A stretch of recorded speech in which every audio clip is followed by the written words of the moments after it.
To come to him and say, you died on that agonizing cross. Și să vii la el și să spui, tu ai murit pe acea cruce agonizantă.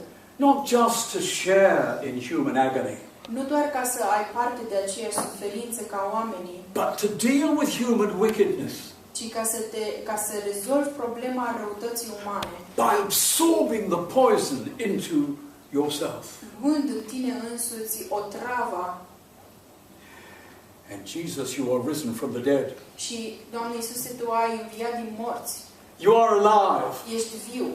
Your message has gone all over the world. Mesajul Tău este peste tot în lume. And your message has transformed countless lives. Și mesajul Tău a transformat nenumărate vieți. I don't understand all the problem of suffering. Nu înțeleg pe de-a întregul problema suferinței. But Jesus, you have done this for me and for the world. Dar, Iisuse, Tu ai făcut lucrul acesta pentru mine și pentru lume. And I want to put my hand decisively in your wounded hand. Și vreau cu hotărâre să pun mâna mea în mâna Ta rănită. And I want to serve others Și vreau să-i slujesc pe alții. selflessly, as you did, în mod lipsit de egoism, așa cum ai făcut for the rest of my life. pentru tot restul vieții mele. That is the motto for the Christian life. Acesta este motoul vieții creștine. Put our hand in his decisively, Să ne punem cu hotărâre mâna noastră în mâna Lui and then to follow his lead and his guidance și apoi in good times and in tough. să îi urmăm călăuzirea în vremuri bune și vremuri grele. Is that something you're prepared to do? Este asta ceva ce ești pregătit să faci? Many of you have been committed to Christ for quite a long time. Mulți dintre voi îl urmați pe Hristos de mult timp. The challenge for you is, Provocarea pentru voi este: are you really following in the footsteps of the Jesus who gave himself for others? Este să înțelegeți dacă sunteți cu adevărat, dacă îl urmați cu adevărat pe Isus în pașii lui Isus care și-a dat viața pentru alții. Others of you, I have no doubt, Alții dintre voi, nu mă îndoiesc, have never decisively bent the knee to Jesus Christ nu ați plecat genunchiul în fața lui Hristos cu hotărâre and said, I am taking you as my Savior, my Lord and my God. și să spuneți, eu te iau pe tine ca Salvatorul meu, Domnul meu. And I don't mind who knows it. Și nu mă interesează cine știe lucrul acesta. Keep me faithful to the end. Ține-mă credincios până la capăt. That's the choice. Asta este alegerea. Let's have a moment of quietness to think about it. Haideți să avem un moment de tăcere în care să ne gândim la asta.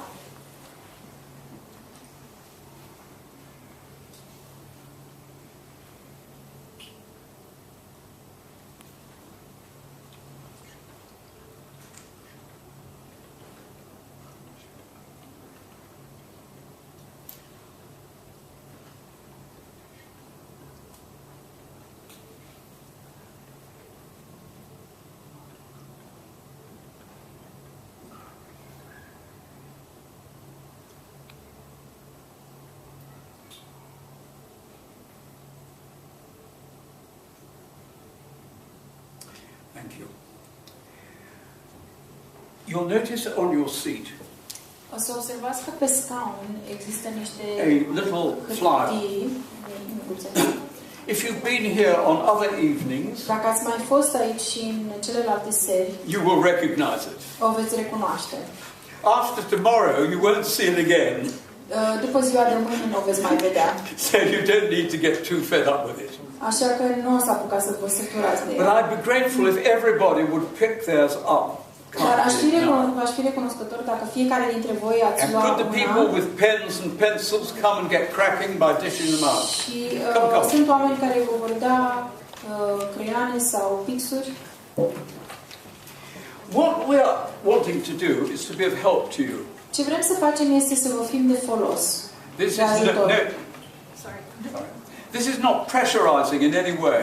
Nu vrem să punem presiune pe voi în niciun fel. It's simply saying, if you want to take a stand with Jesus Christ, yeah, you're with us. Pur și Agree with simplu ce you. vrem să spunem este că dacă vrei să faci o încercare în direcția asta, suntem alături de tine. And so we'd love your name Așa că ne-ar plăcea să ne spui and numele your tău contact details. și detaliile tale de contact. And you'll see there are two boxes. Și veți observa că există două căsuțe. I believe there's a little confusion. Some may only have one box. Unii dintre voi s-ar putea să vedeți pe hârtița voastră doar o singură căsuță. But life's like that. Don't worry about it. Dar așa e viața. Nu vă îngrijorați. If you have got two boxes, Dacă aveți două you pătrățele, haven't. Have you got any more of these ones with two boxes? If you've only got one box, could you just stick a hand up? dacă aveți doar o căsuță, Thank you very ridicați much. mâna. Anybody else just with only one box? Two boxes? Yeah. I'll tell you what, we just want to make it a bit clearer. Vreți să facem lucrurile un pic mai clare. And you'll see the first box says, tell me more. Prima căsuță spune mai multe. What that means is this. Asta înseamnă următoarele. That if you are wanting to investigate the Christian faith, Dacă vrei să In greater investighezi depth. mai departe credința creștină, we are making provision after this week is over for that to happen. în săptămânile următoare vrem să vă ajutăm în direcția asta și vom face ceva.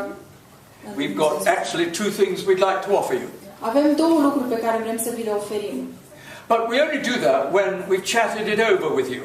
Dar vom face asta după ce vom sta puțin de vorbă cu voi. And so somebody will ring you up Așa că cineva o să vă sune from the Shift Gang de la conferința Shift and say, you tick the box, say, tell me more. și vă va spune, ai bifat căsuța, spune mai multe. So here is the more. Așa că, uite, îți spun mai We're multe. going to meet for a few weeks in a particular place at a particular time.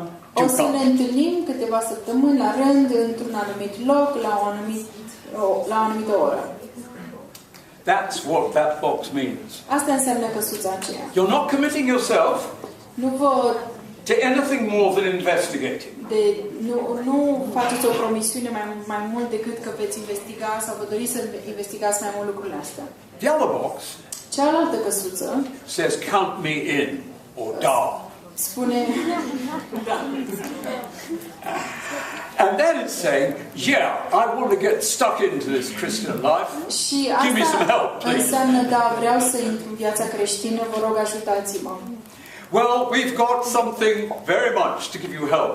Și avem cu ce să vă ajutăm. But we can't get in touch with you if you don't leave your contact details. Dar nu putem să vă contactăm dacă nu vă lăsați And if you don't tick that box. detaliile. Și dacă nu bifați căsuța. So could you take a moment, all of you, to write your details if you'd like to. And if you say, I don't want to touch either box, Și dacă nu vreți să bifați niciuna dintre căsuțe, then write some rude comments down below. scrieți niște comentarii nepoliticoase pe rândurile de acolo. And we will take them seriously. Și o să le luăm cu seriozitate. Just spend a moment or two doing that, and then we'll take questions. Luați un If you've moment got sau questions, două sorry. ca să completați și după care o să răspundem la întrebări. If you've got questions you'd like to raise on this difficult subject, Dacă vreți să puneți întrebări cu privire la acest subiect dificil, I don't promise to be able to answer them, nu vă promit că voi putea să răspund la toate, but I'll have a go. dar o să fac o încercare. If you could phone them in, it would be helpful. Trimiteți întrebarea la numărul afișat. All right. Meanwhile, if you could just write. Is it clear? E clar? Clear. Is it klar? Da. Sehr klar. Deutsch as well.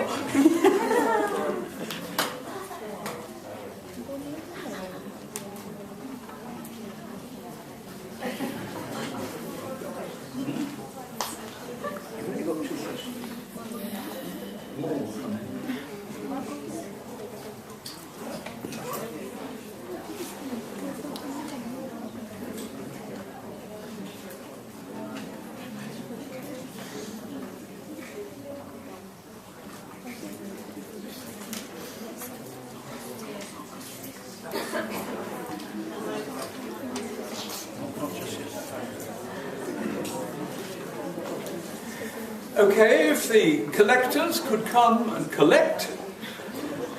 Persoanele care vor There's no hurry. puteți No să hurry. veniți. You haven't finished writing. Put them in that basket when you go out of the door. Puteți să puneți în coșuleț și dacă nu reușiți să terminați acum, puteți să le lăsați și când ieșiți.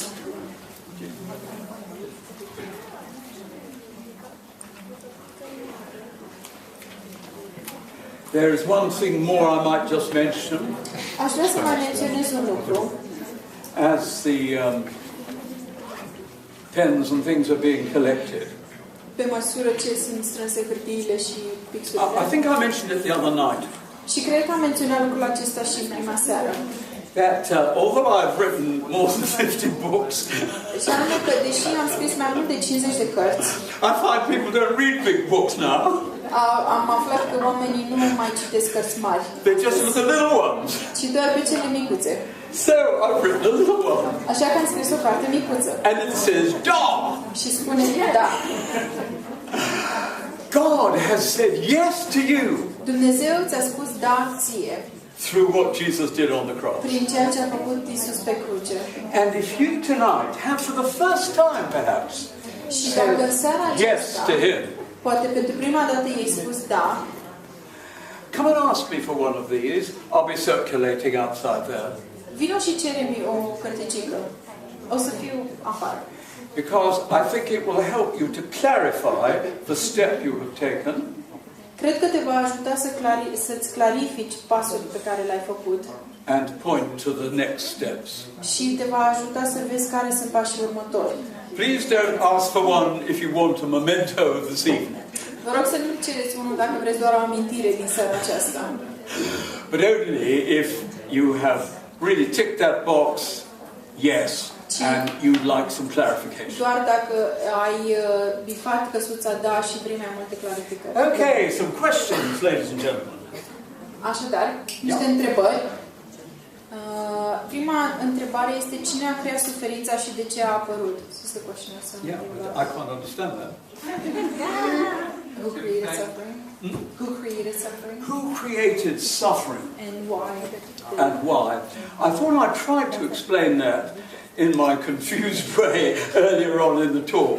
Eu credeam că am încercat să răspund la întrebarea aceasta. God made a perfect world. Dumnezeu a creat o lume perfectă. He made perfect people, A creat oameni perfecți, man and woman. femeie și bărbat. And He planned for them to have a perfect life, Și planul lui a fost ca ei să aibă o viață desăvârșită, perfectă. sharing joy with Him and with each other. Să împărtășească bucuria cu el și unul cu celălalt. But you know what happened? Dar știți ce s-a întâmplat? Mankind said, "We're not going your way. Omul a spus, nu vrem să We're going mergem to go pe our calea way. ta. Vrem să mergem pe a noastră. We're going to use our God-given gift of free will to say, sucks to you, God." Vrem să ne folosim puterea de a alege și să zicem nu. And then things began to unravel and come apart. Și atunci lucrurile au început să se desfacă și să se strice. In the beautiful picture at the beginning of the Bible, În imaginea frumoasă de la începutul Bibliei, there's no suffering, there's no death before that happened.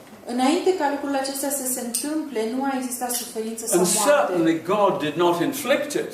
Și cu siguranță Dumnezeu nu a produs-o. Humans inflicted it on themselves by rebellion. Oamenii au adus asupra lor prin faptul că s-au răsculat, au And we devenit still rebeli. do. Și în continuare facem același lucru. That's why we need a Savior. De aceea avem nevoie de un salvator, un mântuitor. Okay, next question. How can you explain to a mother that's not a Christian why God allows her child to suffer through sickness? Let me say it in Romanian as well. Cum poți să explici unei mame care nu este creștină, nu crede în creștinism, că de ce Dumnezeu permite ca fiul ei sau copilul ei să treacă prin suferința bolii? That's such a sensitive question. Aceasta este o întrebare atât de sensibilă. Thank you, whoever asked it. Îi mulțumesc celui care a pus întrebarea aceasta. And you know, I believe that you can't explain to a mother in that situation. Și eu cred că nu poți să-i explici unei mame care se află în această situație. Any explanation is going to seem hard and rationalistic and not to touch her in her grief. Orice explicație va părea dură și rațională și nu o va atinge în suferința ei. We need to weep. Trebuie să plângem. We need to sit alongside. Să stăm lângă ea. We need to hug her. Să o îmbrățișăm. And to let her pour it out.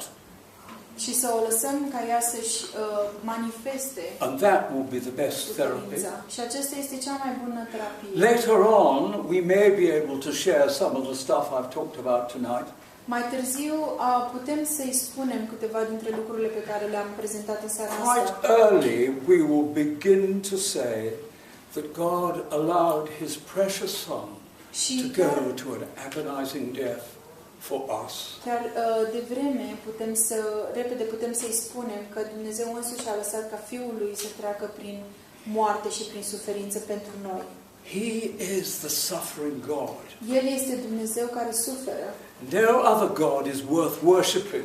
Niciun alt Dumnezeu nu merită să primească închinare. But first, we need to weep and to listen. Dar mai întâi trebuie să plângem și să ascultăm. Got some more questions? Yeah. Ce dovezi avem pentru existența diavolului? From the floor, then. No, we do.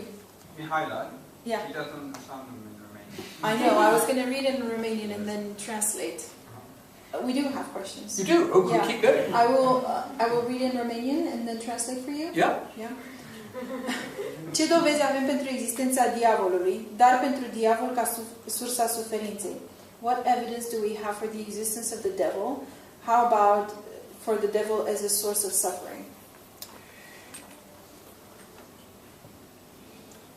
I think the best evidence for the existence of the devil Cred că cea mai bună dovadă a existenței diavolului is the persistence of evil, whatever mankind does to try and solve it.